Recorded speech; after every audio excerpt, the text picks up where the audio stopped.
You know that feeling, just overwhelmed by headlines, maybe kind of designed to make you anxious, or you're just seeing the same stuff over and over again. Yeah, it's exhausting, like trying to get a clear picture when everyone's shouting different things. Yesterday, April 8th, 2025, definitely felt like one of those days. Right. So consider this our ICYMI news from yesterday. Deep Yeah. dive. We're not trying to add to the noise. Exactly.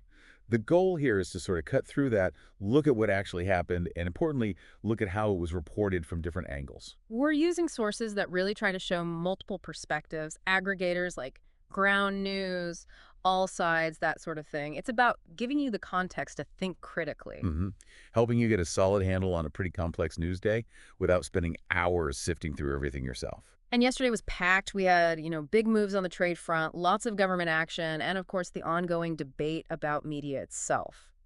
Where should we start? Trade seems like the big one. Yeah, let's dive into that. The trade war escalation.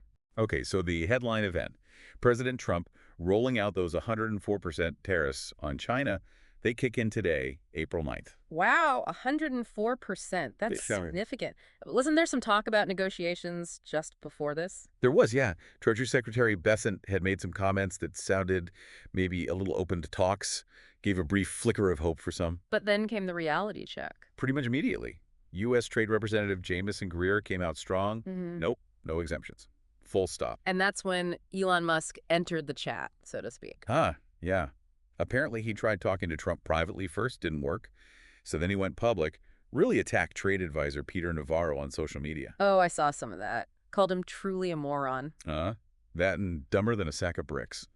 Pretty direct language. And the White House response, Caroline Leavitt just said, boys will be boys. Yeah, which seems like an interesting way to frame a high-level policy dispute involving, major economic figures and advisors. Kind of downplays it, doesn't it? Meanwhile, the business world must be reeling. Oh, absolutely. They're raising major alarms about the impact. And they're not really buying Musk's attempt to pin it all on Navarro. And now there's a lawsuit.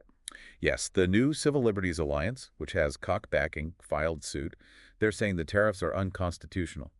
What's the argument there? It boils down to separation of powers. They argue the Constitution gives Congress the power to set tariffs, and the president, using the IEPA, the International Emergency Economic Powers Act for this, is executive overreach. So, a fundamental constitutional question. Exactly. And you saw the National Review echo that concern in an editorial. A conservative outlet worried about this. Very much so. They called it raw chaos, impossible for businesses to plan. They even said, no free man wants to be at the mercy of a king. Strong words. Wow, that really highlights the level of concern about executive power. And it wasn't just them. Senator Rand Paul piped up too, saying he doesn't want emergency rule no matter who's president. A consistent libertarian stance, I guess. Right. And then Politico reported that Republican leaders are getting nervous, worried about voter backlash. Sure, prices going up. Yeah, rising prices, economic uncertainty Mhm. could hurt them with voters. One of Trump's own economic advisors apparently said we've all lost a lot of money. Oof.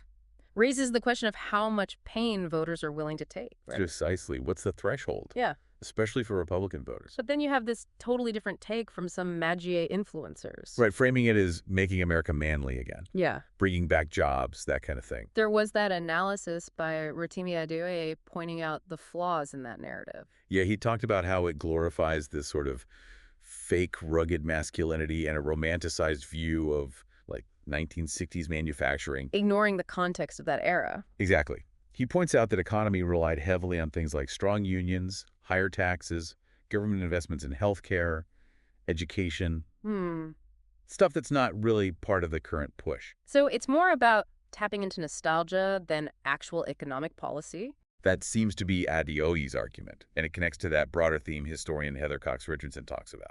The focus on the individual, dominant American man.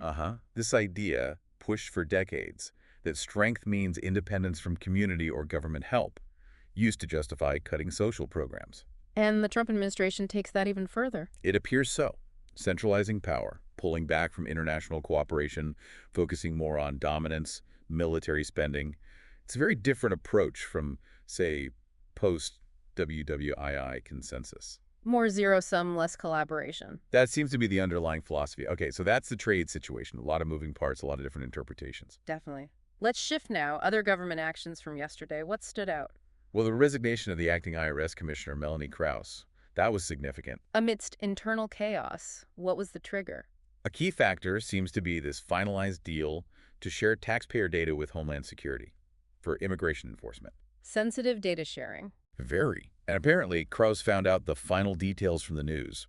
That, plus other senior departures, suggests real turmoil and maybe a lack of communication within the agency. That raises some big questions about privacy and agency management. What else?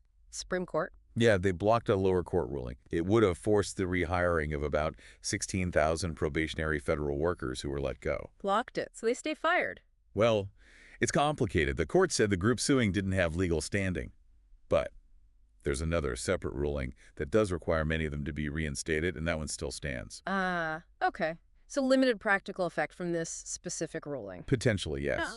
Though Justices Sotomayor and Jackson raised concerns about the court jumping in on an emergency application for such a big issue. Got it.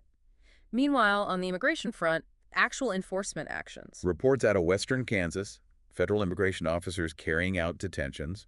The mayor of Liberal, Jose Lara, confirmed it, said it's a level of activity they haven't seen since 2020. And videos popping up on social media, too.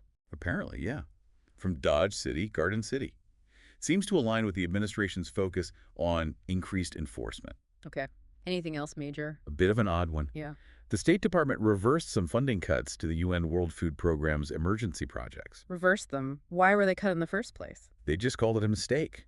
No real details on why or which countries were affected, but those kinds of funding swings can obviously have real impacts. Yeah, consistency matters there. What about Congress?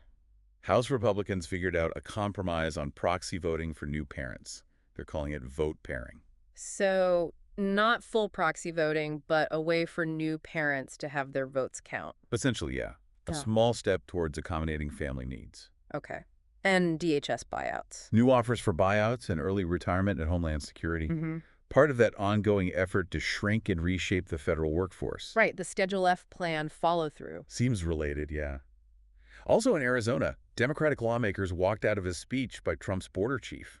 A protest move. Making a statement. And I saw something about a tree. Oh, right. The Jackson Magnolia replacement. Trump helped plant it at the White House.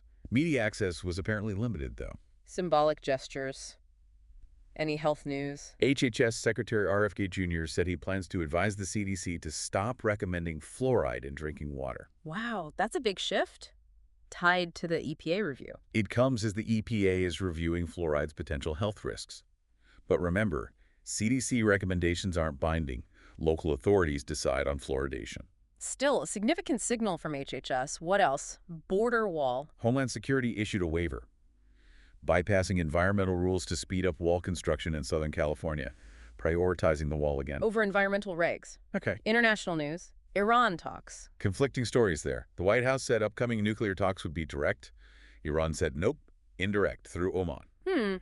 Shows the sensitivity, I guess. Definitely. And Press Secretary Livet had an interesting comment saying the new tariffs are now bargaining chips. Oh, like leverage. Yeah, she used Israeli PM Netanyahu's trade talks as an example.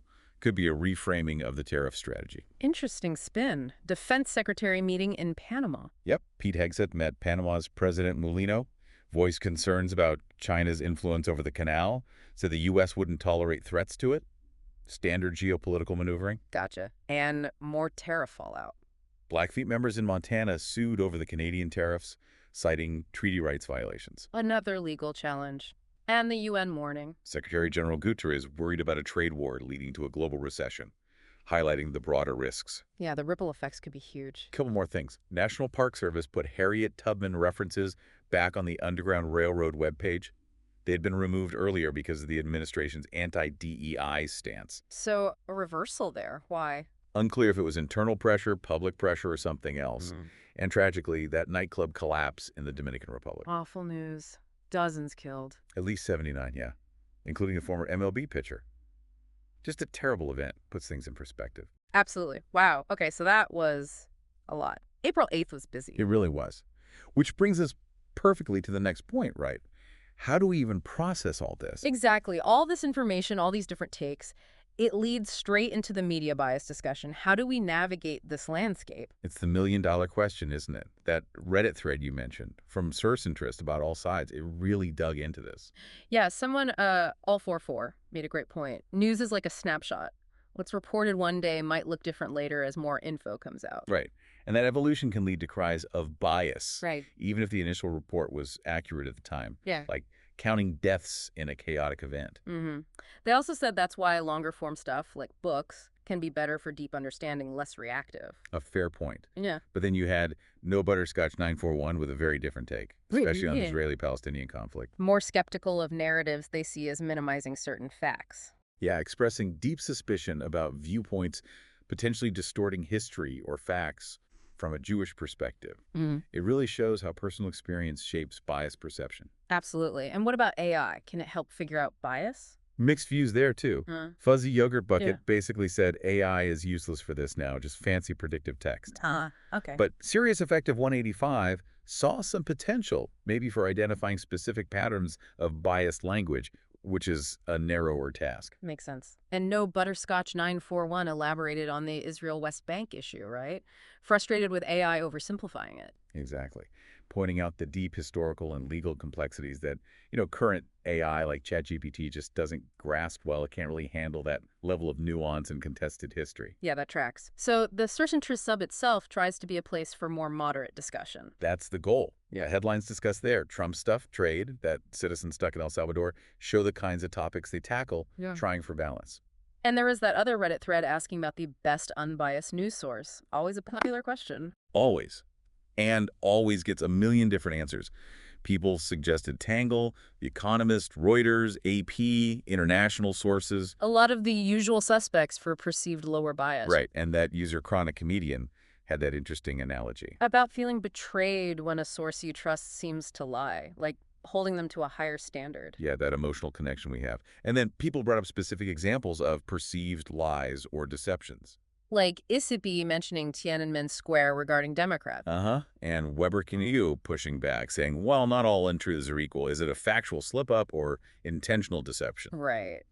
And someone else, Representative Bar 383, felt Democrats downplaying Biden's cognitive issues was a major deception. Shows how subjective major is. Totally subjective. Depends on what issues matter most to you. What about Substack? Did that come up? Yeah, the idea that its subscription model building loyalty might incentivize less bias than chasing clicks.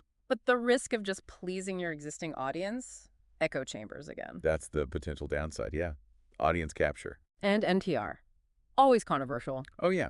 Some users praising its depth, others slamming it as heavily left-leaning, citing staff donation stats or story choices.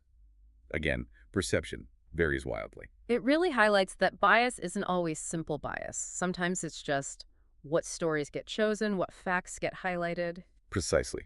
That coin flip analogy someone used was great. Just reporting heads every time is factual, but it's not the truth if it also landed on tails half the time. Yeah, context and completeness matter.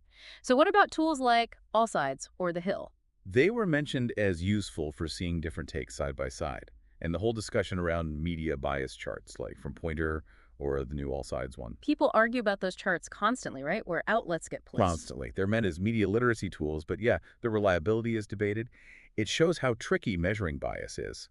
What one person sees as balanced, another sees as giving undue weight to an extreme view. So the takeaway seems to be there's no magic bullet, no single unbiased source. Pretty much. It's about reading widely, being aware that every source has some lens, focusing on factual reporting, and just keeping your critical thinking cap on.